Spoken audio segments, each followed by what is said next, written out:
নবী বলেন কিয়ামত কায়েম হবে। আল্লাহ পাক আদম নবীকে বলবেন আখরিজ বাআসান নার, আয় আল মাবউস ফিন নার, জাহান্নামে যাদেরকে প্রেরণ করা হবে এদেরকে একটু আলাদা করো, বের করো। বলা হবে মা বাসুন নার, তারা কারা, কতজন জাহান্নামে যাবে। আল্লাহর পক্ষ থেকে বলা হবে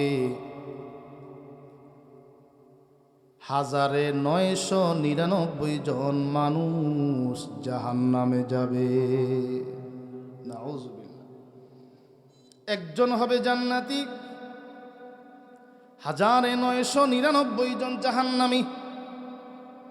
এই কথা শুনলে আমার আপনার মাঝেও তো বেচাইনি অস্থিরতা আসতে পারে। হায় আমি কোথায় যাব, মনে হয় আমি বাঁচতে পারবো না।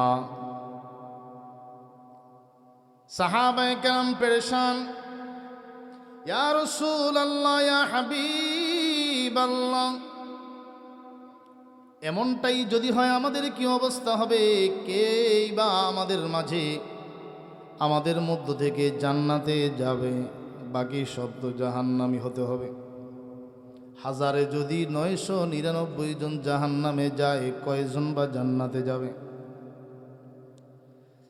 আল্লাহর নবী তাদেরকে সুসংবাদ শোনায় দিলেন, হে আমার সাহাবীরা, ইন্না মিনকুম রাজুলান, তোমাদের মধ্য থেকে হবে একজন জাহান্নামী, আর ইয়াজুজ মাজুজ থেকে হবে 1000। সুবহানাল্লাহ বলে খুশি হয়ে তো বলেন না, এমনি বলছেন আর কি। খুশি হলে তার একটু আওয়াজটা জোরে হইতো না? সুবহানাল্লাহ পড়েন। আমাদের মধ্য থেকে একজন, আর বাকি 1000 হবে ইয়াজুজ মাজুজ থেকে, ইয়াজুজ মাজুজের বংশধর। এমন কোনো পাপ নাই এরা করে না।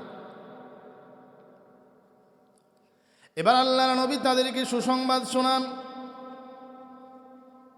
আলা তারদাউনা আন তাকুনু রুবআ আহলিল জান্নাহ, এ আমার সাহাবীরা, তোমরা কি এতে সন্তুষ্ট নয়? 1.25 লক্ষ পয়গম্বরের উম্মত যারা জান্নাতে যাবে, ওই জান্নাতীদের মাঝে 4 ভাগের 1 ভাগ তোমরাই থাকবা, 3 ভাগ অন্যরা, 4 ভাগের 1 ভাগ তোমরাই থাকবা। সুবহানাল্লাহ। আপনারা যদিও কম খুশি, সাহাবীরা ছিলেন আরো বেশি খুশি। নবীজির জবান মোবারক থেকে সুসংবাদ পাওয়ার পর তারা বলেন ফাহামিদেন আল্লাহ, আমরা আল্লাহর প্রশংসা করলাম। ওয়া কাব্বারনা, নবীজির জবান মোবারক থেকে সুসংবাদ শোনার পরে আমরা একটা তাকবীর দিলাম, আল্লাহু আকবার। সাহাবীদের অনুসরণে জবান খুলে কণ্ঠ ছেড়ে দিয়ে উঁচু আওয়াজে পড়ি আল্লাহু আকবার। মুসলমানের কণ্ঠে ইমানের আওয়াজে আরো জোরে চিৎকার করে আল্লাহু আকবার। নবীজি যদি আমাদেরকে আরো সুসংবাদ শোনায়, শুনতে রাজি? আল্লাহর নবী বলেন, আগে বলেছেন 4 ভাগের 1 ভাগ। বুখারী শরীফ প্রথম খণ্ডে আল্লাহর নবীর হাদিস নকল করা হয়।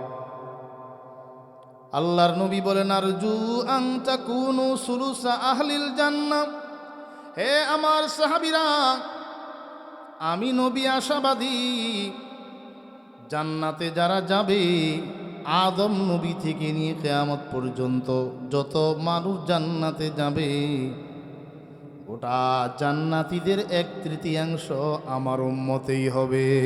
সুবহানাল্লাহ। সাহাবায়ে কেরাম এবারও আল্লাহর প্রশংসা করলেন, ফাকাব্বারনা। সাহাবায়ে কেরাম বলেন, আমরা খুশিতে আনন্দে আত্মহারা হয়ে তাকবীর দিলাম, আল্লাহু আকবার। আরো জোরে আল্লাহু আকবার। এবার আল্লাহর নবী চূড়ান্ত আরেকটা সুসংবাদ শোনায় দেন, আশা করি আরো বেশি খুশি হবেন। শুনবেন তো? আওয়াজে একটু বুঝাইবেন যে আমি খুশি। সাউন্ডটা আগের থেকে বাড়বে না কমবে?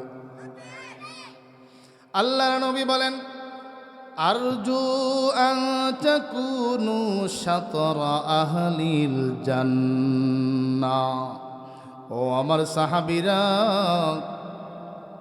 সোয়া লক্ষ পয়গম্বরের উম্মত যারা যারা জান্নাতে যাবে, ওই জান্নাতীদের মাঝে গোটা জান্নাতটা দখল করবে, অর্ধেক দখল করবে আমি মুহাম্মদের উম্মত। সাহাবায়ে কেরাম বলেন, ফাহামিদনাল্লাহ, আমরা আল্লাহর প্রশংসা করলাম, ও কাব্বারনা, আমরা খুশিতে আনন্দে আত্মহারা আমরাও বললাম আল্লাহু আকবার। সর্বশেষ একটা জোরে আওয়াজ আল্লাহু আকবার। আল্লাহ কবুল করুন, জোরে বলেন আমিন। নারায়ে তাকবীর, আরো জোরে নারায়ে তাকবীর। মুসলমানদের কাছে অস্ত্র নাই, গোলা বারুদ নাই, আছে মেসওয়াক, তসবিহ, অজুর পানি, ঠিক না? আল্লাহর ওলি অজু করেন আর বাদশার সিংহাসন কাঁপতে শুরু করে দিয়েছে। অজু আমাদের অস্ত্র, মেসওয়াক আমাদের অস্ত্র, নারায়ে তাকবীর আল্লাহু আকবার আমাদের অস্ত্র, ঠিক না ঠিক? জোরে বলেন।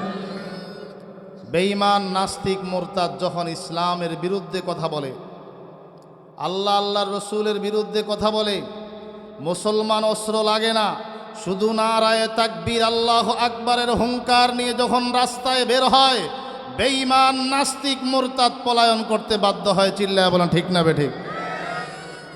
এজন্য আল্লাহু আকবার তাকবীর দিলে অনেকে বলে এটা রাজনৈতিক স্লোগান। না ভাইজান, এটা রাজনীতি না, এটা ঈমান ইসলামী স্লোগান, ঠিক না বেঠিক? জোরে বলেন। যদি কণ্ঠে তোমার বেজে না ওঠে আল্লাহু আকবার, যদি কণ্ঠে তোমার বেজে না ওঠে আল্লাহু আকবার, তবে মুসলিম বলে দাবি করাটা কি এমন দরকার, ঠিক না বেঠিক?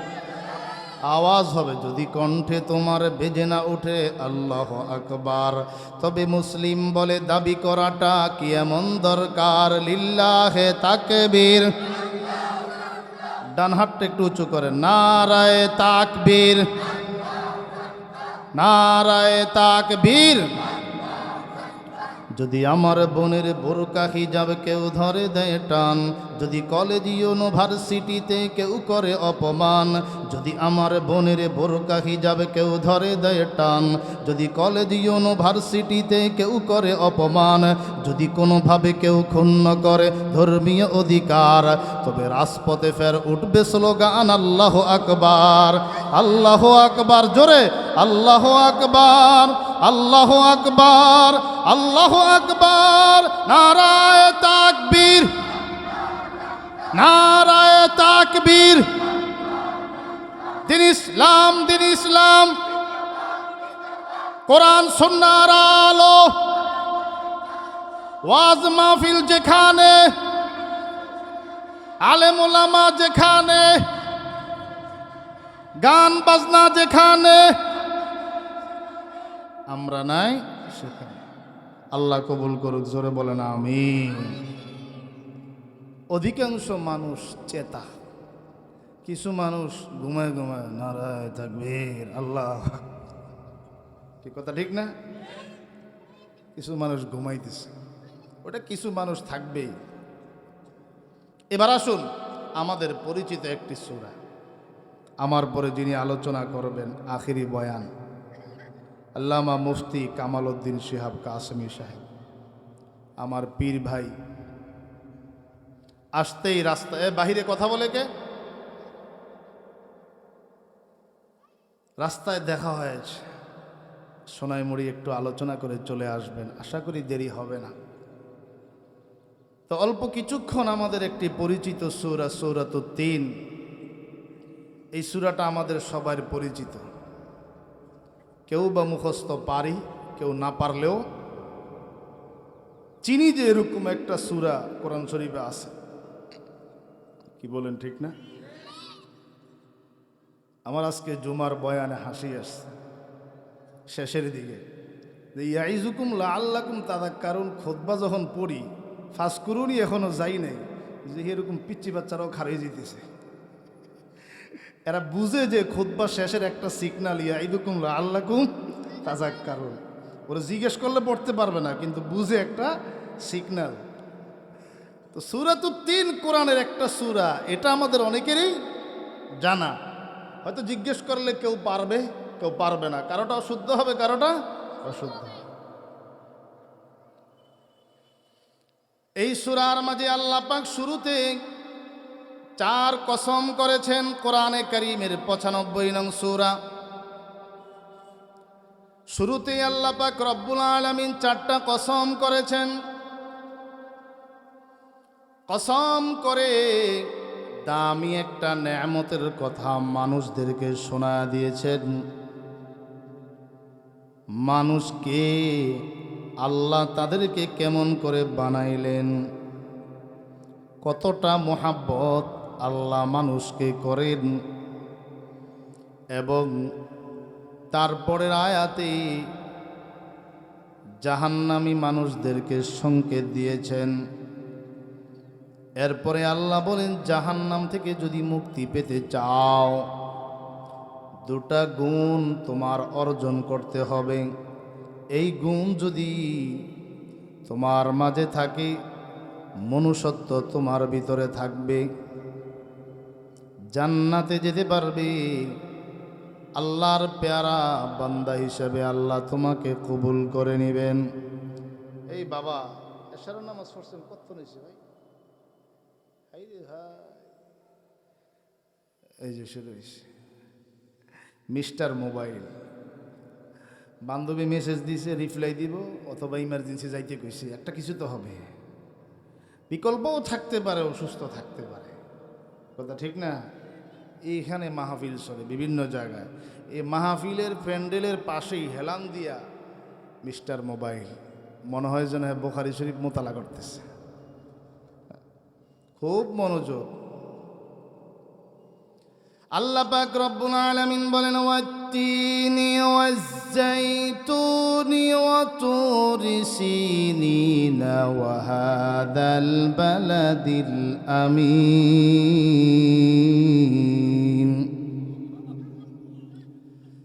লাকাদ খালাকনাল ইনসানা ফি আহসানি তাকওয়ীম।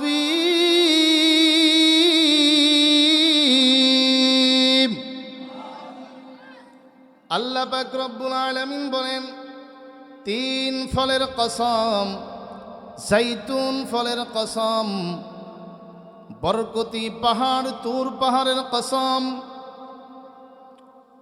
এই নিরাপদ নগরী মক্কা নগরীর কসম। 4 কসম করলেন আল্লাহ।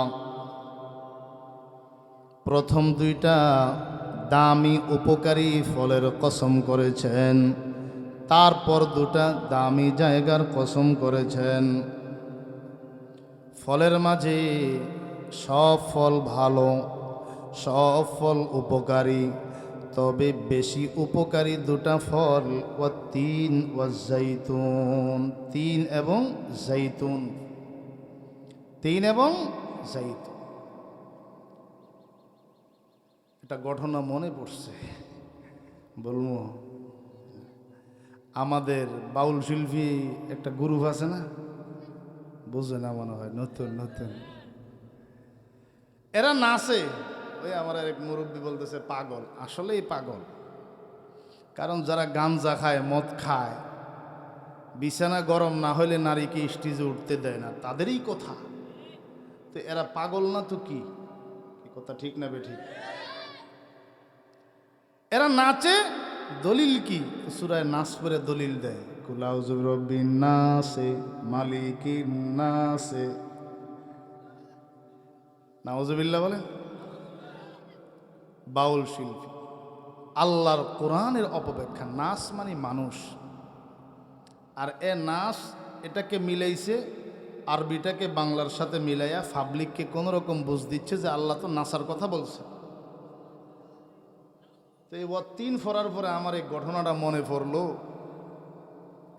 গরু নিয়া বলদ নিয়া ঝগড়া। এ বলতেছে বলদটা আমার। আরেক লোক চুরি করে নিয়ে গেছে, বাজারে গিয়া ধরা খাইছে, বলতেছে এটা আমার বলদ। বাদী বিবাদী এরকম এক বন্ড বাউল, বন্ডের কাছে উপরের লেবাসের মৌলবি, আসলে ভিতরে কিছু নাই, হামাশোমা। আইসে হুজুর একটু বিচারটা করে দেন। আল্লাহর কোরআন খুলে দেখি কোনো বিচার পাওয়া যায় কিনা। সূরা ৩ খুলছে। তিন, তিন অর্থ একটা ফল, ডুমুর ফলও কেউ বলে। আর হ্যাঁ বুঝাইতেছে ও তিন পাইছি, সূরা মীমাংসা পাইছি। আল্লাহ কয় তোমরা তিনজন মানুষ। তোমরা কয়জন? তিনজন। ওয়াতুরি সিনিন, বলদে কয় তোমাদেরকে চিনে না। ওয়াহাদাল বলদ আমিন, বলদ এটা আমার। বুঝে না মনে হয়। দেখছেন নি ব্যাখ্যাটা কেমনে করছে? খোদার গজব পড়ব না তাগর উপরে? এই ভূমিকম্প এই ভণ্ডকর কারণেই আসে। নাইলে ইমানওয়ালার কারণে জমিনে ভূমিকম্প আসবে না। জমিন তো আল্লাহ মুমিনদের জন্য বানাইছেন, আসমান আল্লাহ ইমানওয়ালাদের জন্য বানিয়েছেন, সূর্য আল্লাহ ইমানওয়ালাদের জন্য বানিয়েছেন, চন্দ্র আল্লাহ ইমানওয়ালাদের জন্য বানিয়েছেন। যতদিন আল্লাহ আল্লাহ বলার মতো মানুষ থাকবে, আসমান জমিন ধ্বংস হবে না। আল্লাহ আল্লাহ বলার মতো কেউ থাকবে না, কিয়ামত কায়েম হয়ে যাবে। ঠিক না বে ঠিক? জোরে বলেন। আল্লাহ বলেন ওয়াত্তিনি ওয়াজ্জাইতুন, তিন ফলের কসম, জাইতুন ফলের কসম। এটা একটা দামি ফল, ভিতরে কোনো দানা নাই। অনেক ফলের ভিতরে দানা আছে, এটার ভিতরে কোনো দানা নাই। দেখতে ডুমুরের মতো, জাইতুন দেখতে জলফাইয়ের মতো। আল্লাহ পাক রব্বুল আলামিন এই দুইটা ফলের কসম করলেন কেন? এই জন্য আল্লাহ কসম করেছেন দুইটা ফলের ভিতরে কোনো দানা নাই। ইমামে রাজি রহমতুল্লাহ আলাইহি তাফসীরের কিতাবে লেখেন, সাধারণত ফলের মাঝে তিন ধরনের ফল পাওয়া যায়। এক ধরনের ফল উপরের অংশ পরিষ্কার করে খাওয়া যায়, ভিতরের অংশ খাওয়া যায় না, যেমন খেজুর। ঠিক না? উপরের অংশটা খায়, ভিতরের দানাটা ফেলে দেয়। বড়ই উপরের অংশটা খায়, ভিতরের দানাটা ফেলে দেয়। আরেক ধরনের ফল আছে উপরের অংশ খাওয়া যায় না, ভিতরের অংশ খাওয়া যায়। কলা উপরের সিলকাটা খাওয়া যায় না, সিলকা ফেলে দিয়ে কলাটা খায়। বাদামের খোসা ফেলে দিয়ে ভিতরের বাদামটা খায়। ঠিক না বে ঠিক? তিন নাম্বার এমন ফল আছে যেই ফলের উপরের অংশ খাওয়া যায়, ভিতরের অংশ খাওয়া যায়। তিন জাইতুন। আল্লাহ পাক রব্বুল আলামিন কি বুঝাইতে চাইলেন বান্দা? ফলের মাঝে যেমন তিন ধরনের ফল আছে, মানুষের মাঝেও তিন ধরনের মানুষ আছে। এক ধরনের মানুষ ভিতরে মোটামুটি ঈমান আছে, দুর্বল, বাহিরে ঈমান নাই, মুখে দাড়ি নাই, মাথায় টুপি নাই, পরনে জামা নাই, নামাজেও যায় না, বুঝাই যায় না মুসলমান না মুনাফিক, মুসলমান না হিন্দু, কিছুই বোঝা যায় না। রাস্তায় মারা গেলে এটা জানাজা দিবে না জানাজা ছাড়াই পোড়াইয়ে ফেলবে, তাও বোঝা যায় না। আছে না নাই? জোরে বলেন, আছে না নাই? দুই নম্বর এমন মানুষ, যেই মানুষ উপরে বেশভূষ খুবই ভালো, ইসলাম, বিশাল বড় হাজি সাহেব, স্ট্যান্ডার্ড হাজি সাহেব, আর ভিতরে তার ঈমান নাই।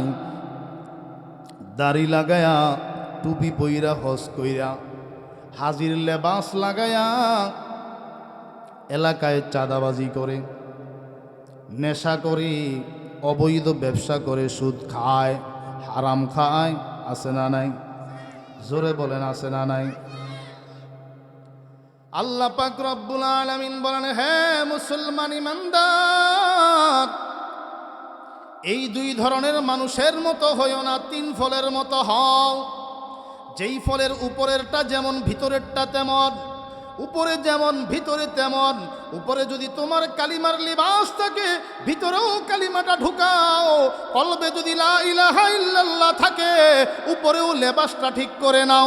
উপরেও লা ইলাহা ইল্লাল্লাহ, কলবেও লা ইলাহা ইল্লাল্লাহ। চেহারার দিকে তাকাইলেও বোঝা যাবে লা ইলাহা ইল্লাল্লাহ তুমি বিশ্বাস করো। অন্তরেও তোমার থাকবে লা ইলাহা ইল্লাল্লাহ। ভিতর বাহির এক থাকবে, ভিতর বাহির এক থাকবে। এর নাম হলো ইমানদার, ঠিক না বেঠিক? আর ভিতরে একরকম, বাহিরে আরেক রকম, এর নাম হলো মুনাফিক। ধর্ম বিক্রি করে, আর আমাদেরকে বলে ধর্ম ব্যবসায়ী। আল্লাহর শানে কোনো মুসলমান বেয়াদবি করতে পারে না। মুসলমান শান্ত, ভদ্র, নম্র। এরা কাহারও মন্দির ভাঙচুর চালায় না, মাজার ভাঙ্গে না,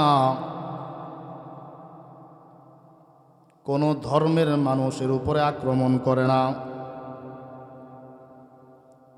ইসলামের শিক্ষা হিন্দুরা দেশে থাকলে তারা তাদের ধর্ম নিয়ে থাকবে, বাধা দেওয়া হবে না।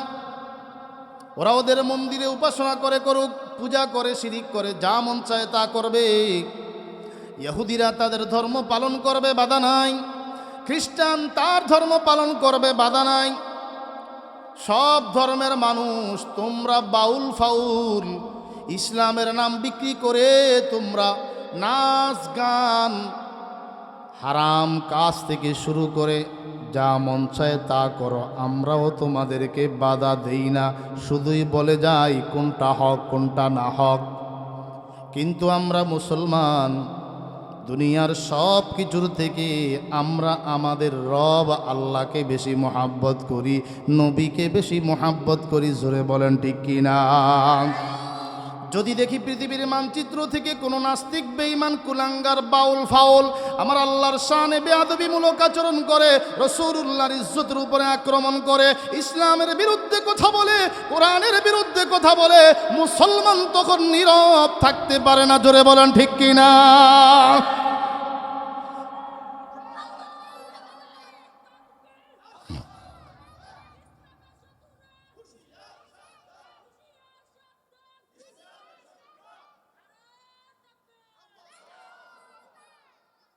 বাউল শিল্পী আবুল সরকার বলে আল্লাহর কথার আগামাতা নাই। এটা তো আমি একটু ভালো ভাষায় বললাম, কিন্তু সে অনেকটা খারাপ ভাষায় বলেছে। আল্লাহর কোরআনে কারীমের যতগুলো আয়াত আছে, এক আয়াত আরেক আয়াতের সাথে সংঘর্ষ নেই। রাসূলুল্লাহর লক্ষ লক্ষ হাদিস আছে, একটা আরেকটার সাথে কোনো সংঘর্ষ নাই। বুঝলে যদি কোনো শিক্ষিত লোক, ভালো আলেম কোরআনের দিকে নজর করে, সে দেখবে কোনো সংঘর্ষ নাই। কিন্তু যদি তুমি না বুঝো, শুধু বাংলা পড়ো, এক আয়াত পড়ো, বাকিটা পড়লা না, তুমি কি বুঝবা? কোরআন তো একটা সাহিত্যপূর্ণ, আরবি সাহিত্যপূর্ণ কিতাব।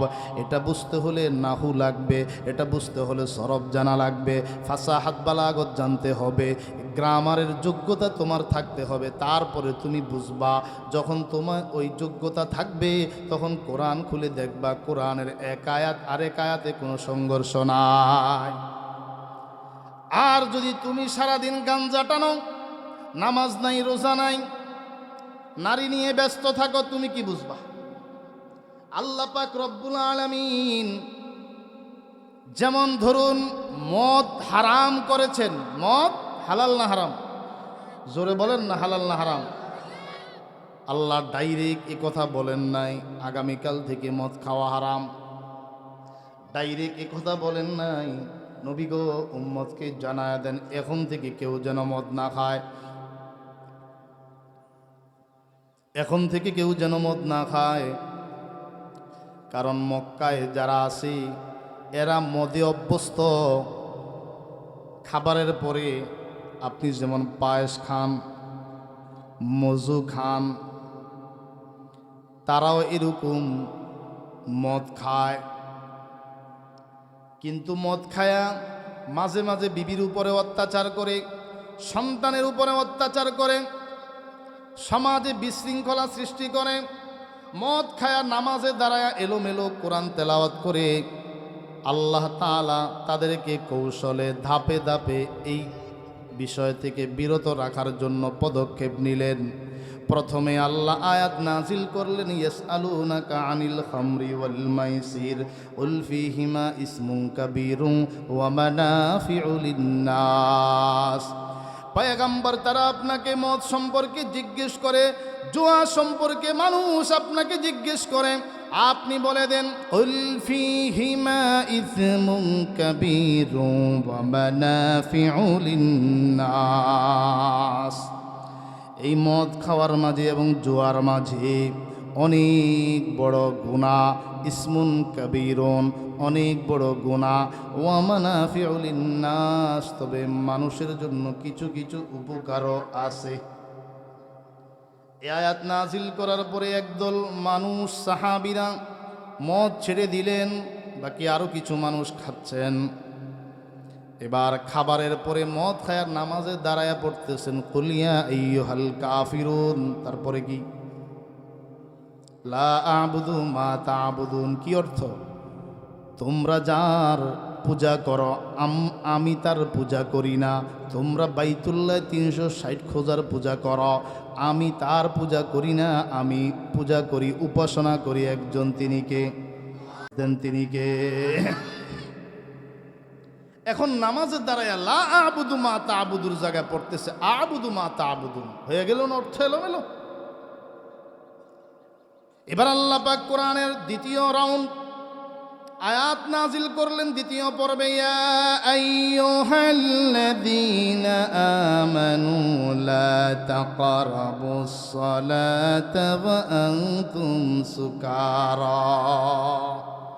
হে ঈমানদার বান্দা বান্দিরা, তোমরা মাতাল অবস্থায়, মদ খাওয়া অবস্থায় নামাজের ধারে কাছেও যেও না।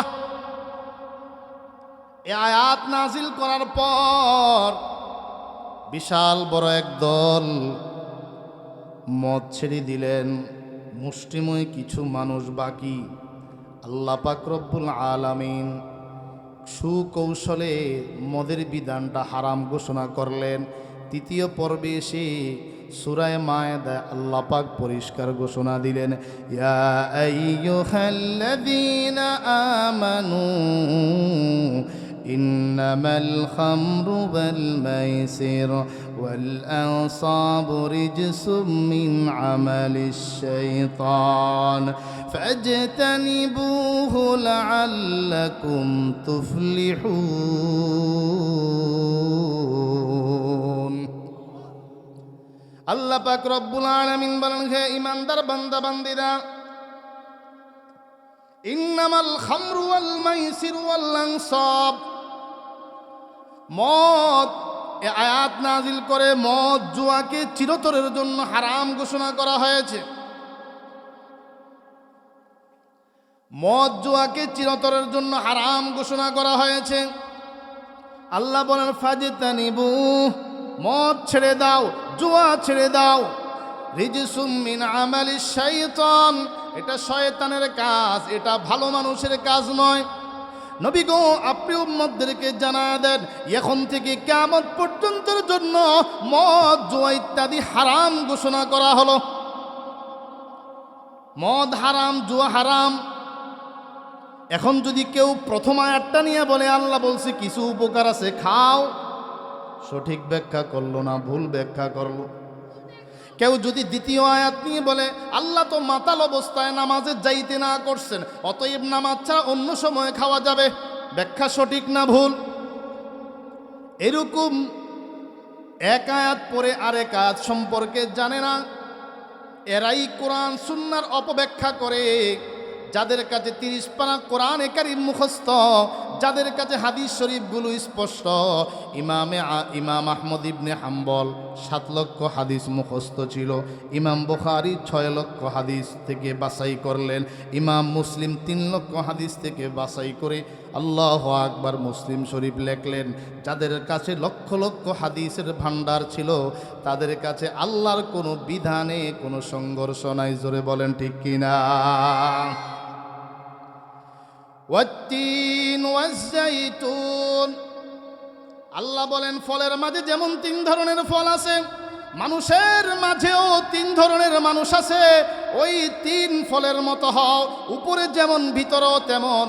ভিতরে যদি ঈমান থাকে, উপরের সুরতটাও ঠিক করে নাও। উপরে যদি দাড়ি টুপি থাকে, উপরে যদি জামা থাকে, জুব্বা থাকে, মুসলমানের নাম নিশানা থাকে, ভিতরটাকে পরিষ্কার করে নাও। আল্লাহ ওয়ালাদের সোহবতে আসো, ভিতরটাকে পরিষ্কার করে নাও, কলবটাকে পরিষ্কার করে নাও। আল্লাহু আকবার, আল্লাহু আকবার। আমরা মুসলমান বলতে চেয়েছিলাম আমাদের ভিতরে কোনো উগ্রতা নাই, আমাদের মাঝে কোনো দাঙ্গা হাঙ্গামা নাই। তোমরা তোমাদের ধর্ম ফাউল করো, পালন করো, বাউলরা তাদের ধর্ম পালন করুক, কোনো বাধা নাই। কিন্তু আমার আল্লাহর শানে যদি কেউ বেয়াদবিমূলক আচরণ করে, মুসলমানের কলিজায় আঘাত লেগে যায়, তখন মুসলমান তার জিহ্বা টেনে ছিঁড়ে ফেলতে প্রস্তুত হয়ে যায়। ঠিক কিনা? আর জোরে বলেন ঠিক না বেঠিক? আবুল সরকারকে গ্রেপ্তার করা হলো, ভণ্ড বাউল, আল্লাহর ব্যাপারে কটূক্তি করেছে, আল্লাহর শানে বেয়াদবি করেছে। সে কোন শিল্পী সেটা দেখার সময় নাই, সে কোন দল করে সেটা দেখার সময় নাই। দেখতে হবে আল্লাহর রসুলের বিরুদ্ধে যারা কথা বলবে, আল্লাহর বিরুদ্ধে যারা কথা বলবে, বিন্দু পরিমাণ তাদেরকে ছাড় দেওয়া হবে না। বাংলাদেশ 90% মুসলমানের রাষ্ট্র, অলিয়া উলিয়াদের দেশ, আল্লাহ ওয়ালাদের দেশ, আলেম ওলামাদের দেশ। 90% মুসলমান যেই রাষ্ট্রে থাকে, ওই রাষ্ট্রের সংসদে আইন পাস করতে হবে। আল্লাহর বিরুদ্ধে, রাসূলুল্লাহর বিরুদ্ধে যারা কটূক্তি করবে, ফাঁসির কাস্টে তাদেরকে ঝুলায়া দৃষ্টান্তমূলক শাস্তি দিতে হবে। জোরে বলেন ঠিক না বেঠিক? কারা কারা একমত হাত উঁচু করে দেখায়?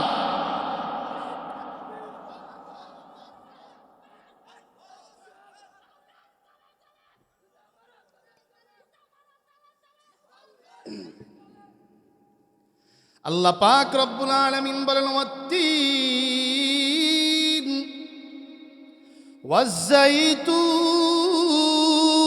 ওয়াজ্জাইতুন ওয়াতুরি সিনিন ওয়াহাদাল বালাদিল আমিন।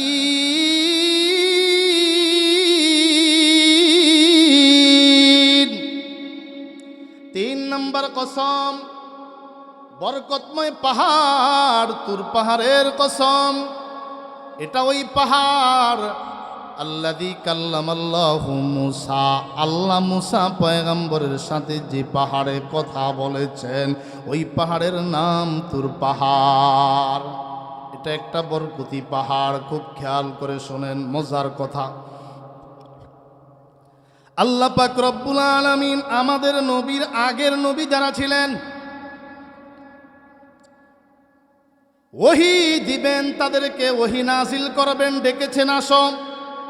কিতাব দিবেন, ডেকেছেন আসো। মূসা পয়গম্বরকে আল্লাহ কিতাব দিবেন বলেছেন, তুর পাহাড়ে আসো। মূসা পয়গম্বরকে আল্লাহ কিতাব দিবেন বলেছেন, তুর পাহাড়ে আসো। একটু খেয়াল করেন, ইনজিল কিতাব দিবেন, ডেকেছেন ঈসা আসো, তোমাকে কিতাব দেওয়া হবে। ইব্রাহিম পয়গম্বরকে সহিফা দিবেন, আসো তোমাকে দেওয়া হবে। দাউদ আলাইহিস সালামকে জাবুর কিতাব দিবেন, বললেন আসো তোমাকে কিতাব দেওয়া হবে। কোরআন আসমানি কিতাব যেখানে নাজিল করা হলো, নবীকে ওখানে ডেকেছেন। ঠিক না বেঠিক? বলেন বলেন, ঠিক না বেঠিক বলেন? আল্লাহর নবীকে আল্লাহ কেমন মুহাব্বত করেন, কেমন মুহাব্বত করেন। ওহী নাজিল হবে, নবীকে ডাকেন নাই। কোরআন দিবেন, আল্লাহ নবীকে ডাকেন নাই, বরং নবী যেখানে কোরআন সেখানে নাজিল। নবীজি গারে হেরায়, কোরআন গারে হেরায় নাজিল করা হয়েছে। নবীজি মক্কায়, কোরআন মক্কায় নাজিল করা হয়েছে। নবীজি মদিনায়, কোরআন মদিনায় নাজিল করা হয়েছে। নবীজি হুনাইনে, কোরআন হুনাইনে নাজিল করা হয়েছে। নবীজি তায়েফে, কোরআন তায়েফে নাজিল করা হয়েছে। আল্লাহু আকবার। আর জোরে আল্লাহু আকবার। কেমন নবী আল্লাহ আমাদেরকে দিলেন, নবী যেখানে কোরআন সেখানে নাজিল। আল্লাহ বলেন ওয়াহাদাল বালাদিল আমিন, এই নিরাপদ নগরী মক্কা নগরীর কসম। মক্কা নগরীর কসম করলেন, এটাও একটা দামি জায়গা। তবে এখানে কোরআন নাজিল হয়েছে শুধু এ কারণে এর দাম নয়, সবচাইতে বড় দাম এই মক্কা নগরীতে আপনার আমার প্যারা নবী মুহাম্মাদুর রাসূলুল্লাহর জন্ম হয়েছে। এই জন্য মক্কার দাম বেড়ে গিয়েছে। ঠিক না বেঠিক? জোরে বলেন ঠিক না বেঠিক? মদিনায় যাওয়ার আগে আবহাওয়াটা ভালো ছিল না, নাম ছিল ইয়াসরিব।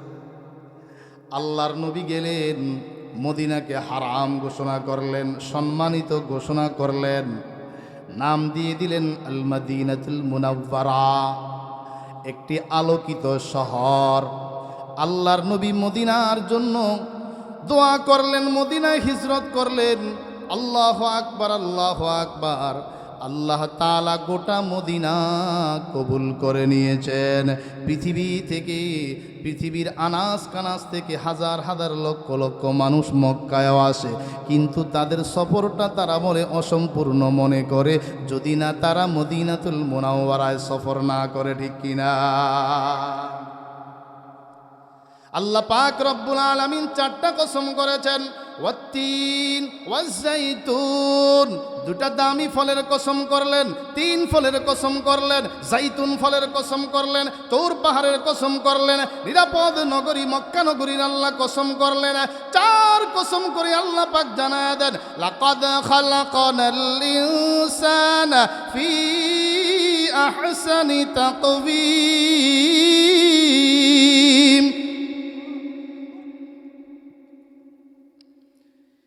গুরুত্বপূর্ণ একটা দামি নেয়ামতের কথা আল্লাহ স্মরণ করা দেন।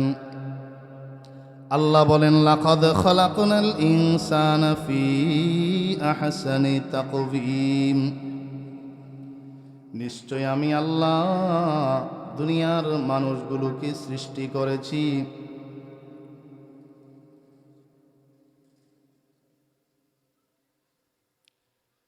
আল্লাহ পাক রব্বুল আলামিন বলেন, দুনিয়ার মানুষগুলোকে আমি সৃষ্টি করেছি সুন্দরতর অবয়বে, সবচাইতে বেশি সৌন্দর্যতা দান করে আমি মানুষকে সৃষ্টি করেছি। জিন জাতি আল্লাহ বানাইলেন, এই কথা বলেন নাই। ফেরেশতা আল্লাহ বানায় কথা বলেন নাই। দুনিয়ার কোনো মাখলুক বানায়া আল্লাহ তাআলা কথা বলেন নাই আমি তাকে সবচাইতে বেশি সৌন্দর্যতা দান করে সৃষ্টি করলাম। একমাত্র মানুষ সৃষ্টি করার পরে আল্লাহ পাক রব্বুল আলামিন ঘোষণা দিলেন, লাকাদ খালাকনাল ইনসানা ফি আহসানি তাকওয়িম, নিশ্চয় আমি মানুষকে সৃষ্টি করেছি সুন্দরতর অবয়বে, সবচাইতে বেশি সুন্দর করে আমি মানুষকে বানাইলাম। আমি মানুষকে বেশি মহাব্বত করি, আমি মানুষকে দয়া মায়া করে বানাইলাম।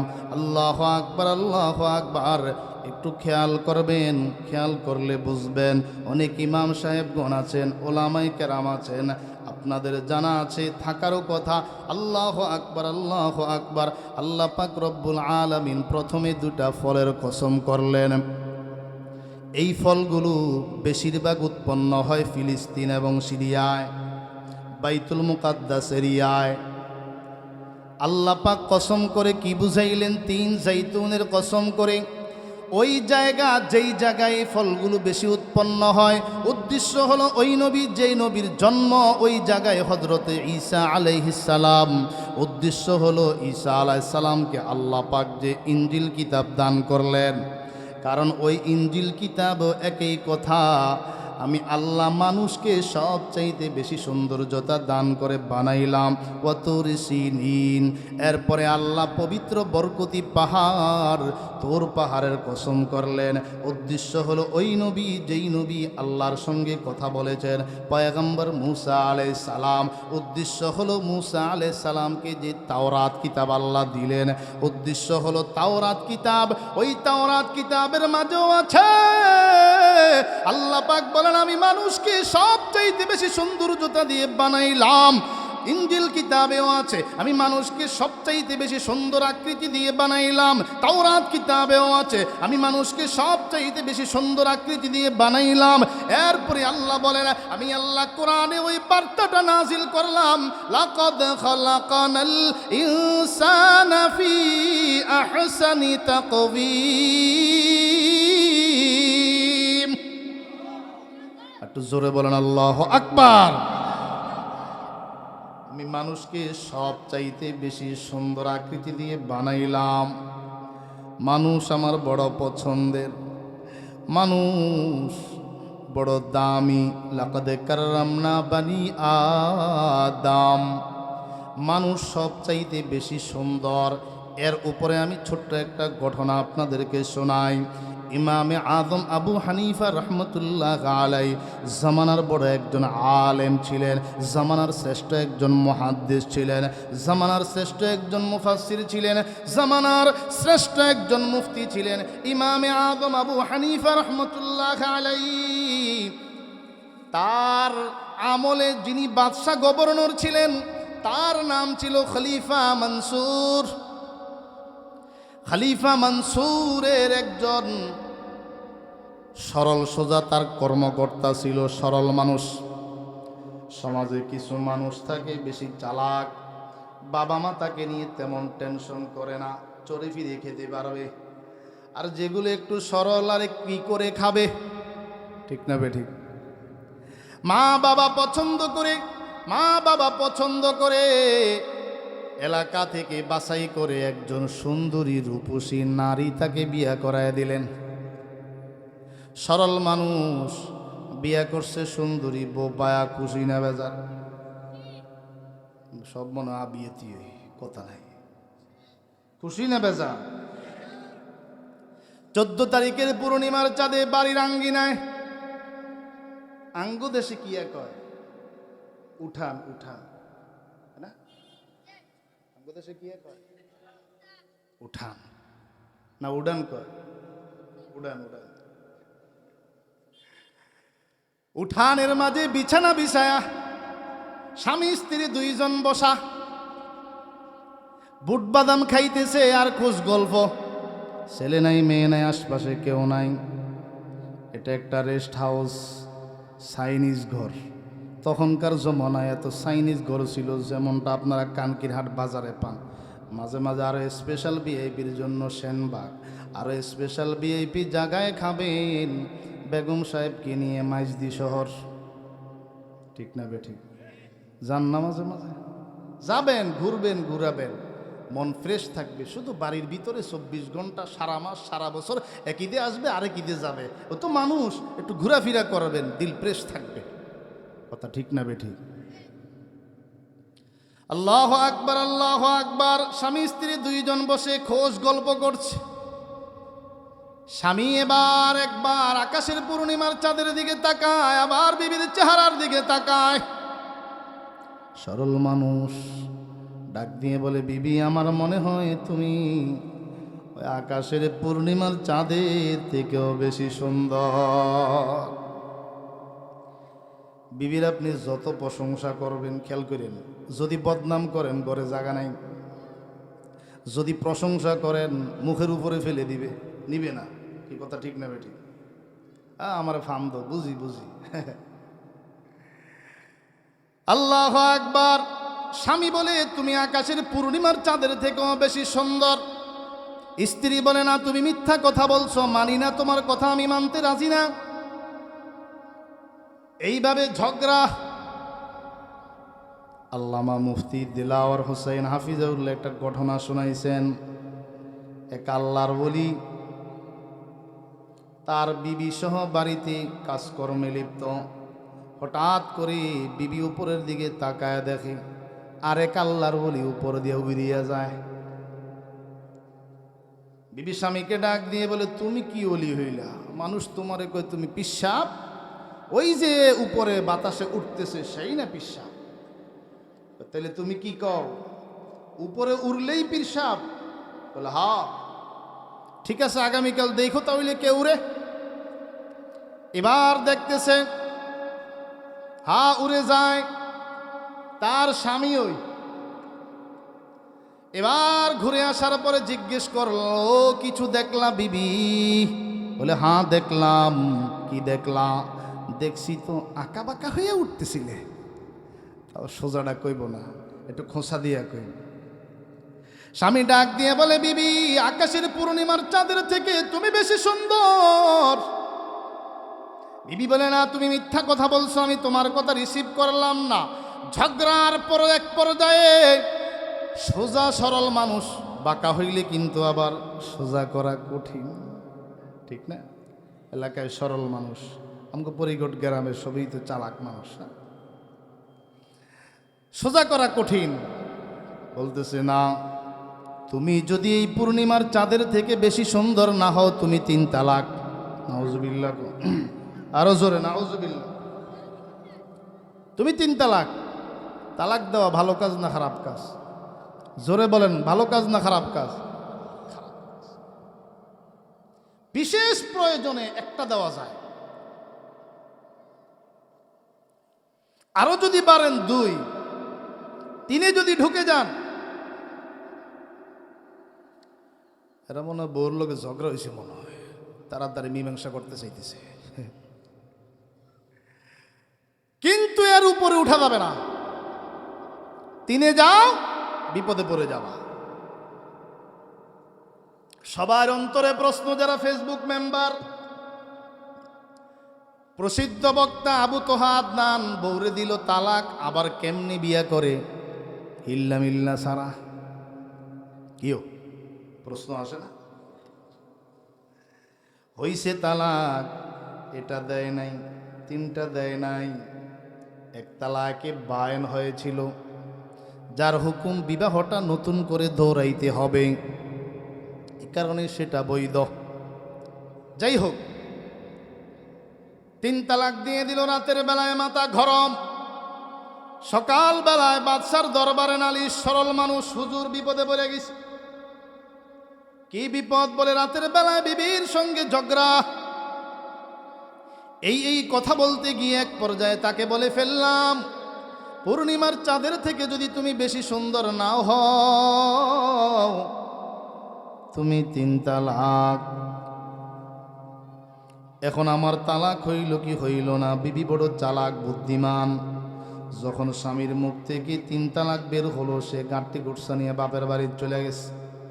না না, হারাম হয়ে গেছে, থাকতে পারবো না, একসঙ্গে থাকা যাবে না।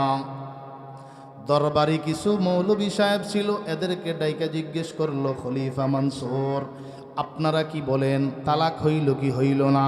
বলে হ্যাঁ, তালাক হয়ে গিয়েছে। সরকারের দরবারেও কিছু মৌলবী সাহেব থাকে, সরকার যা বলবে এটাকে শুধু তাদের কাজ বৈধতা দেওয়া, আবার মজলিস শেষে হালুয়া রুটির ভাগ নেওয়া, আছে না নাই? জোরে বলেন, আছে না নাই? কিন্তু বর্তমান জামানায় যেমন বাইতুল মুকাররমের খতিব আব্দুল মালিক সাহেব হুজুর আছেন, আল্লামা মুফতি দিলাওয়ার সাহেব হুজুর আছেন, হাটহাজারীর আল্লামা শেখ আহমদ সাহেব হুজুর আছেন, এই ধরনের প্রত্যেকটা দেশে কিছু খাঁটি আল্লাহর ওলি থাকে, বিজ্ঞ আলেম থাকে। টাকা দিয়ে, চেয়ার দিয়েও তাদেরকে কিনা সম্ভব হয় না, ঠিক কিনা? ভাইরা আমার মুসলমান ইমানদার, এই ঘটনা চলে গেল ইমামে আযম আবু হানিফা রাহমাতুল্লাহ আলাইহির দরবারে। ইমামে আযম আবু হানিফা রাহমাতুল্লাহ আলাইহি ডেকে বলেন, স্বামী স্ত্রী 2 জন ঘর সংসার করতে পারবে, তাদের মাঝে তালাক হয় নাই। দরবারি মৌলবীরা আসছেন, হুজুর আপনি এত বড় একজন আলেম, জামানার সবচাইতে বড় মুফতি বিজ্ঞ, আপনার এই ফতোয়া আমাদের বুঝে আসে না। একজন মানুষ যতই সুন্দর হোক না কেন, একজন নারী যতই সুন্দরী হোক না কেন, আকাশের পূর্ণিমার চাঁদের থেকে তো বেশি সুন্দরী হতে পারে না। কারণ সারা পৃথিবী থেকে যদি 100 সুন্দরী নারী জমা করা হয়, আপনাদের এই প্যান্ডেলের নিচে রাখা হয়, সমস্ত লাইটগুলো যদি বন্ধ করে দেওয়া হয়, একটা লাইটের যে আলো, ওই আলোটা কি পাওয়া যাবে? আসমানে চন্দ্র আল্লাহ রাখলেন, ওই চাঁদের আলো গোটা পৃথিবী আলোকিত করে। মানুষ যত সুন্দর হোক না কেন, মানুষ যতই সুন্দর হোক না কেন, চাঁদের চাইতে তো বেশি সুন্দর হতে পারে না। ইমামে আযম আবু হানিফা রাহমাতুল্লাহ আলাইহি বলেন, আমার সিদ্ধান্ত শোনার প্রয়োজন নাই, আমার আল্লাহ কোরআনে কি বলেছেন আল্লাহর সিদ্ধান্তটা একটু তোমরা শুনে নাও।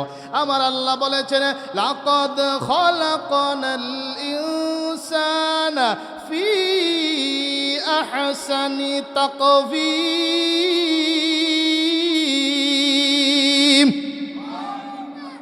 আল্লাহ বলেছেন, নিশ্চয় আমি মানুষকে সবচাইতে বেশি সুন্দর আকৃতি দিয়ে বানাইলাম। আসমান আল্লাহ বানিয়েছেন, এ কথা আল্লাহ বলেন নাই, সবচাইতে বেশি সুন্দর করে বানাইলাম। জমিন আল্লাহ বানাইলেন, এ কথা আল্লাহ বলেন নাই, সবচাইতে বেশি সৌন্দর্যতা দিয়ে বানাইলাম। চন্দ্র আল্লাহ বানাইছেন, এ কথা আল্লাহ বলেন নাই, সবচাইতে বেশি চন্দ্রকে সৌন্দর্যতা দিয়ে বানাইলাম। সূর্য আল্লাহ বানাইছেন, এ কথা আল্লাহ কোথাও বলেন নাই, আমি আল্লাহ সূর্যকে সবচাইতে বেশি সৌন্দর্যতা দিয়ে বানাইলাম। আকাশের নক্ষত্র আল্লাহ বানাইলেন, এ কথা আল্লাহ কোথাও বলেন নাই, আমি সবচাইতে বেশি সৌন্দর্যতা দিয়ে বানাইলাম। পাহাড় পর্বত নদ নদী আমি আল্লাহ বানাইলাম, সবচাইতে বেশি সৌন্দর্যতা দিয়ে বানাই নাই। একমাত্র আল্লাহ ইনসান সৃষ্টি করার পর, মানুষ সৃষ্টি করার পরে আল্লাহ পাক রব্বুল আলামিন ঘোষণা দিয়েছেন, আমি আল্লাহ মানুষ বানাইলাম দুনিয়ার সব কিছু থেকে বেশি সৌন্দর্যতা দিয়ে বানাইলাম। সুবহানাল্লাহ, আরো জোরে সুবহানাল্লাহ। আল্লাহু আকবার, আল্লাহু আকবার। অতএব আল্লাহ বলেছেন, মানুষ সবচাইতে বেশি সুন্দর। আসমান থেকে মানুষ বেশি সুন্দর, সূর্য থেকে মানুষ বেশি সুন্দর, আকাশের তারকা থেকে মানুষ বেশি সুন্দর, আকাশের চাঁদ থেকে মানুষ বেশি সুন্দর। জোরে বলেন ঠিক কিনা? অতএব তার বিবি চাঁদের চাইতে বেশি সুন্দর না হলে তালাক। কথা ঠিক আছে, কিন্তু আল্লাহ তো মানুষ বানাইয়া বলেছেন সবচাইতে বেশি সুন্দর আকৃতি দিয়ে আমি মানুষ বানাইলাম, সব মাখলুক থেকে মানুষ বেশি সুন্দর, বিদায় তালাক হবে না। এরপর আল্লাহ পাক রব্বুল আলামিন বলেন, থুম্মা রাদাদনাহু আসফালা সাফিলিন। আমি আল্লাহ মানুষকে সবচাইতে বেশি সুন্দর করে বানাইলাম, এরপরে এই মানুষটাকে হীনগ্রস্তদের মাঝে সবচাইতে বেশি হীন করে পরিণত করে দেই। কষ্ট হইতেছে না আপনাদের? কষ্ট হইতেছে? পিসা হুজুর আসতেছেন, খুব কাছাকাছি এসে গেছেন, মেসেজ দিয়ে গেছে। আল্লাহু আকবার, আল্লাহু আকবার। এই আয়াতের দুইটা ব্যাখ্যা। এক নম্বর, আল্লাহ পাক রব্বুল আলামিন মানুষকে সুন্দর আকৃতি দিয়ে বানাইলেন, মানুষ দেখতে বড় সুন্দর, যুবক চেহারা দেখতে সুঠাম, কিন্তু যখন সে বার্ধক্যে উপনীত হয়, চামড়াগুলো বটে যায়, মানুষটা আস্তে গুজা হয়ে যায়, দেখতে তেমন ভালো মনে হয় না। এই মুহূর্তে প্রস্তাব দিলেও বুড়া মেয়ের চেহারার দিকে তাকায়া কেউ রাজিও হবে না। কথা কোন ঠিক না বেটি? ও তো নিজেই চলতে পারে না, আবার কি? হ্যাঁ, বাংলাদেশের কিছু নারী রাজি হইতে পারে যাদের মাঝে সম্পদের লোভ আছে, ঠিক না? যদি চাচা অনেক বড় সম্পদশালী হয়, বুড়া হইলেও বিয়া করব, তাড়াতাড়ি মরিয়া যা, সম্পদগুলো আমি পাইয়া যাই, ঠিক না বেটি? আল্লাহু আকবার, আল্লাহু আকবার। এ প্রসঙ্গে একটা হাদিস লেখেন তাফসীরে জালালাইন শরীফে, ইযা বালাগাল মুমিনু মিনাল কিবার, আল্লাহর রাসূল বলেন, কোন মুমিন যখন বার্ধক্যতায় উপনীত হয়, মা ইউজিজুহু আনিল আমাল, এখনই বার্ধক্যতা তাকে আমল থেকে দূরে সরা দেয়। আগে 5 ওয়াক্ত নামাজ পড়তো, মসজিদে গিয়ে এখন পারে না। আগে আত্মীয় স্বজন ভাই বোনদের খোঁজ খবর নিত, এখন পারে না। আগে টাকাতে সুস্থ থাকতে হজ করতো বেশিরভাগ, বেশি সময় বাইতুল্লাহ যাওয়া আসা করতো, এখন পারে না। আল্লাহু আকবার, আল্লাহু আকবার। মুসলমান ইমানদার, আল্লাহর নবী বলেন, কুতিবা লাহু মা কানা ইয়ামাল, যেই মানুষটা জওয়ান অবস্থায় নেক আমল করত, বার্ধক্য অবস্থায় আসার পর এখন আর ওই আমলগুলো করতে পারে না, 5 ওয়াক্ত নামাজে মসজিদে যেতে পারে না, আত্মীয় স্বজনদের খোঁজ খবর রাখতে পারে না, ওয়াজ মাহফিলে আসতে মন চায়, যৌবনে একটা মাহফিলও মিস দেয় নাই, আর এখন অসুস্থতার কারণে ঘরের থেকে বের হতে পারে না।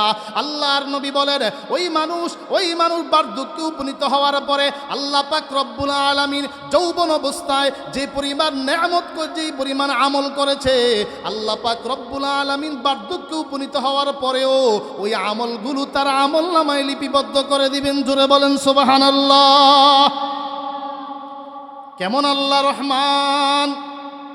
যুবক অবস্থায় তুমি জিকির করেছ, যুবক অবস্থায় বেশি বেশি কোরআনে কারীম তিলাওয়াত করেছ, যৌবন অবস্থায় মা বাবার খেদমত করেছ, যৌবন অবস্থায় ভাই বোনের সেবা যত্ন করেছ, তাদের খোঁজ খবর নিয়েছ। আল্লাহু আকবার, আল্লাহু আকবার। এখন বার্ধক্যে উপনীত হওয়ার পরে তুমি পারতেছ না। আল্লাহ পাক রব্বুল আলামিন এই বার্ধক্যে তুমি বিছানায় শোয়া, তোমার আমল নামায় 5 ওয়াক্ত জমাতে নামাজের আমল লিখে দিবেন, হজ্জে বাইতুল্লাহর আমল লিখে দিবেন, মা বাবার খেদমতের আমল লিখে দিবেন। আল্লাহ আমাদের সবাইকে কবুল করেন। জোরে বলেন আমিন। তবে আল্লাহর নবী দোয়া শিক্ষা দিয়েছেন, এমন বার্ধক্যতা থেকে আল্লাহ তুমি আমাকে বাঁচাও যে বার্ধক্যতায় উপনীত হলে পরিবার বিরক্ত হয়ে যায়, বিছানায় প্রস্রাব পায়খানা করতে হয়, অন্যের বোঝা হইতে হয়। আল্লাহ সেই মহা বিপদ থেকে আমাদের সবাইকে হেফাজত করুক। জোরে চিল্লায় বলেন আমিন। 2 নম্বর ব্যাখ্যা, আল্লাহ পাক রব্বুল আলামিন বলেন আমি আল্লাহ মানুষকে বানাইলাম সবচাইতে বেশি সুন্দর আকৃতি দিয়ে। মানুষ বড় দামি, মানুষ বড় মর্যাদাবান, তবে মানুষের এই দামটা ততক্ষণ বহাল থাকবে যতক্ষণ তার ভিতরে ঈমান এবং আমল নামক 2টা গুণ থাকবে। ঈমান থাকবে, আমল থাকবে। যতক্ষণ এই গুণ তার মাঝে থাকবে ততক্ষণ মানুষটা দামি থাকবে। যদি ঈমান আমল তার ভিতরে না থাকে, সুম্মা রাদাদনাহু আসফালা সাফিলিন, আমি আল্লাহ ওই মানুষটাকে দল শুধু কুকুর শুকুর নয়, তার চেয়েও বেশি নিকৃষ্ট হয়ে যায়। কেন আল্লাহ কুকুর শুকুর থেকে, হায়াওয়ান জানোয়ার থেকে বেশি নিকৃষ্ট বলেছেন? আপনার আমার কর্মের হিসাব হবে, তাদের কর্মের, পশু পাখির কর্মেরও হিসাব নেওয়া হবে। তবে একটা পর্যায়ে এসে আল্লাহ বলবেন কুনু তুরাবা।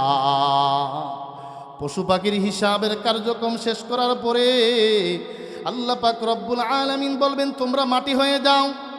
জান্নাত জাহান্নামের মুআমালা তাদের সামনে নাই, তোমরা মাটি হয়ে যাও, তোমরা মাটি হয়ে যাও। আল্লাহু আকবার, আল্লাহু আকবার।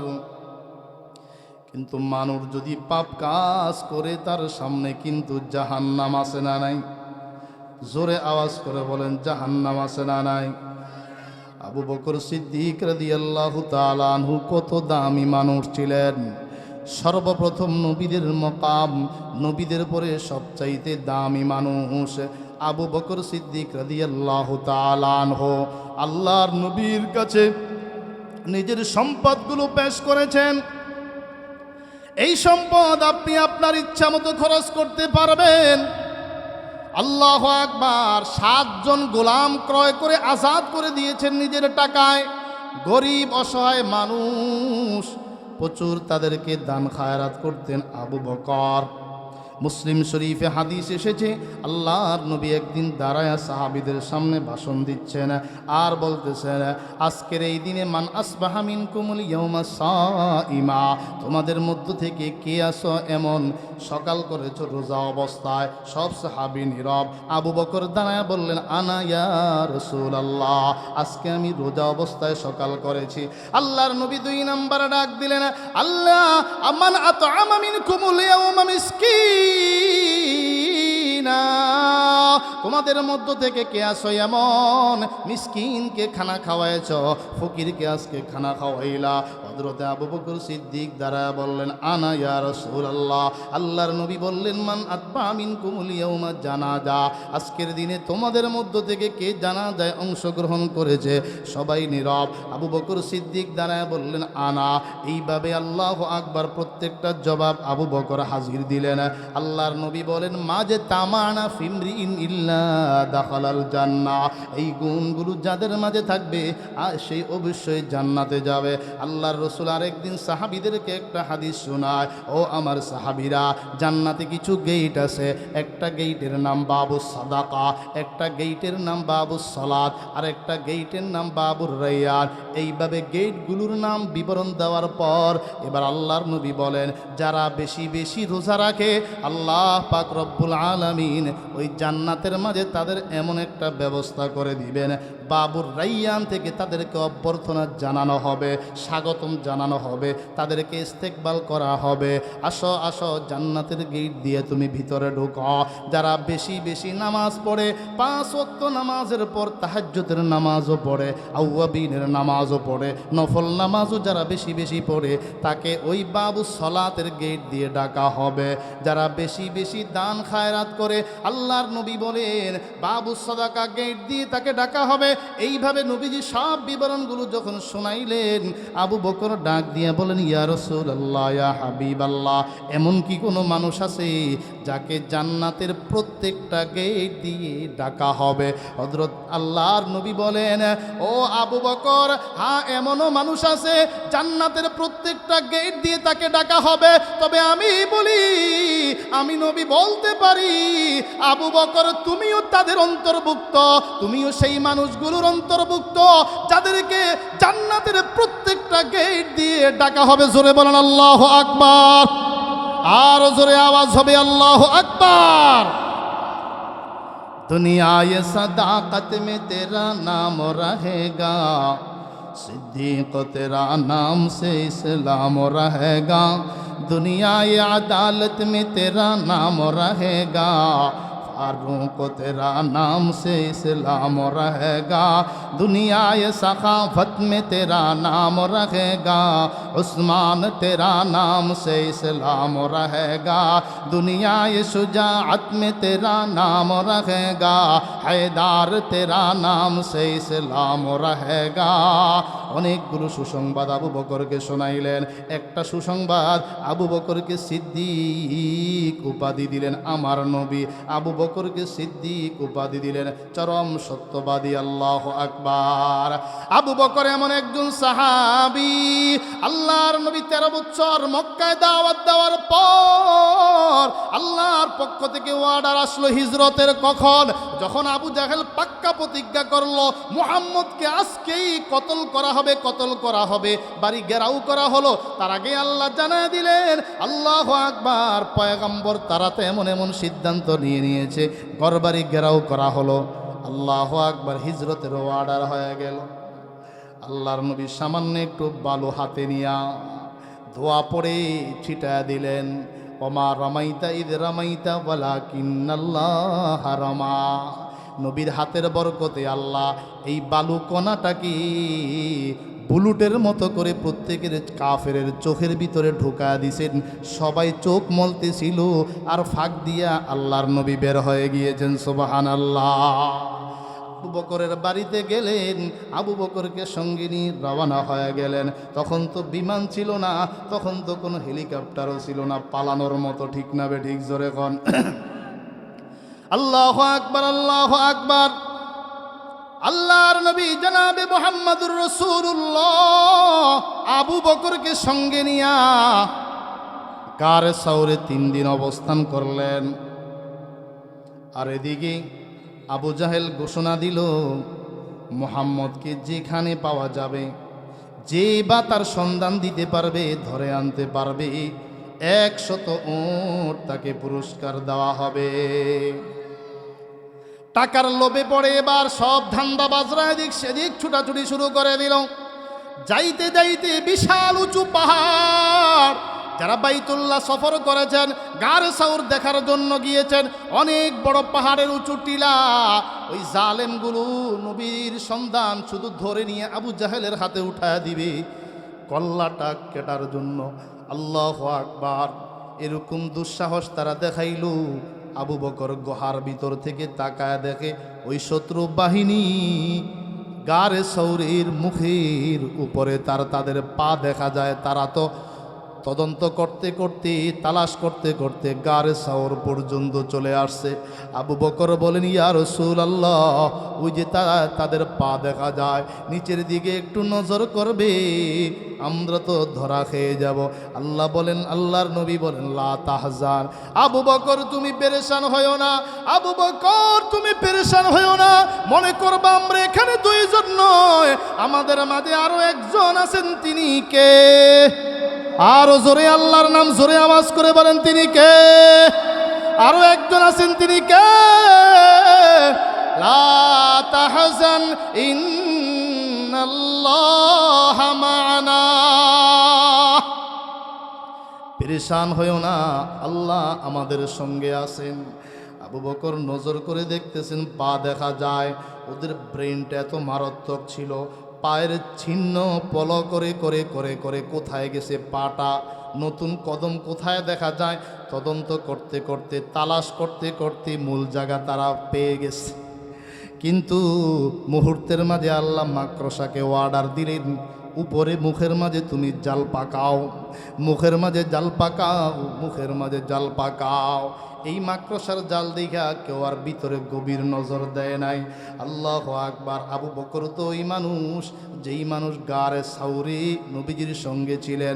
হযরত ওমর বলেন, আবু বকর, আমার জিন্দেগির সব ইবাদত তুমি নিয়ে নাও, আমার জিন্দেগির সব ইবাদত তুমি নিয়ে নাও, শুধু গারে সাউরে কিছু সময় নবীর সঙ্গে ছিলা, তোমার ওই ইবাদতটুকু আমাকে দিয়ে দাও। হযরত ওমর বুঝেছেন, আল্লাহু আকবার, কি দাম! বিপদের সময় নবীর সঙ্গে ছিলেন আবু বকর। ওই আবু বকর জান্নাতি 10 জন সাহাবী, যাদেরকে জান্নাতের সুসংবাদ দেওয়া হলো, তাদের মধ্য থেকে অন্যতম আবু বকর সিদ্দিক রাদিয়াল্লাহু তাআলা আনহু। এরপরও কবরের পাশ দিয়ে যাইতেন, চোখের পানি ছেড়ে দিয়ে কান্না করতেন। জাহান্নামের কথা যখন তার স্মরণ হয়ে যায়, হায় জাহান্নামের আগুন আমি সহ্য করতে পারবো না, জাহান্নামের আগুনের কথা যখন আবু বকর স্মরণ করতেন, আফসোস করে বলতেন, ইয়া লাইতানি কুনতু উসফুরা, হায় আমি যদি আবু বকর না হইয়া, আমি যদি চড়ুই পাখি হইতাম, জাহান্নামের মুআমালা আমার সামনে থাকতো না। আল্লাহ জান্নাতের টিকিট দিয়েছেন, ওই আল্লাহ আবার জান্নাতের টিকিট ক্যান্সেল করতে পারেন। আমি যদি ইয়া লাইতানি কুনতু উসফুরা, হায় আফসোস আমি যদি চড়ুই পাখি হইতাম, ইয়া লাইতানি কুনতু ওয়ারাকা, হায় আফসোস আমি যদি গাছের পাতা হইতাম, পশু পাখি আমাকে খেয়ে ফেলতো, আমার সামনে জাহান্নাম থাকতো না, আমার সামনে জাহান্নাম থাকতো না। হযরত ওমর ফারুক রাদিয়াল্লাহু তাআলা আনহু, তিনিও আশারায়ে মুবাশশারাদের অন্যতম। এরপরে হযরতে হুযায়ফাকে ডেকে বলেন, হে হুযায়ফা, আল্লাহর নবী মুনাফিকদের একটা লিস্ট তোমার কাছে দিয়ে গিয়েছে, বলো আমি ওমরের নাম ওই লিস্টের মাঝে আছে কিনা। আল্লাহু আকবার বলেন, আর জোরে আল্লাহু আকবার। আর আল্লাহর কাছে কেঁদে কেঁদে দোয়া করতেন, আল্লাহুম্মা জাআলনি ফি আইনি সাগীরা ওয়া ফি আয়ুনিন নাসি কাবীরা। আমি ওমরের কোনো অস্তিত্ব নাই, অথচ আল্লাহর রাসূল বলেছেন, লাউ কানা বাদি নাবিয়ান লাকানা ওমর, আমার পরে যদি আল্লাহ কাউকে নবী বানায় পাঠাইতো, হযরত ওমরকে নবী বানায় পাঠাইতো। আর সেই ওমর বলতেছেন, আমার কোনো অস্তিত্ব নাই, কিসের আমি সাহাবী, কিসের আমি খলিফা। আল্লাহু আকবার, আল্লাহু আকবার। হযরত ওমর বলেন, আল্লাহ আমার কোনো পরিচয়ের দরকার নাই, আল্লাহুম্মা জাআলনি ফি আইনি সাগীরা, আমার দৃষ্টিতে আমাকে ছোট বানায় দাও, ছোট বানায় দাও, আমি ছোট থাকতে চাই। আল্লাহওয়ালারা গুনাহ করেন না, দিন রাত 24 ঘন্টা আল্লাহকে পাওয়ার জন্য ইবাদত বন্দিগি করেন, আল্লাহকে পাওয়ার জন্য তারা মেহনত করেন, এরপরও নিজকে নিজে ছোট মনে করেন আমি কিছুই না। এখন আমাদের অবস্থা পাল্টা উল্টা।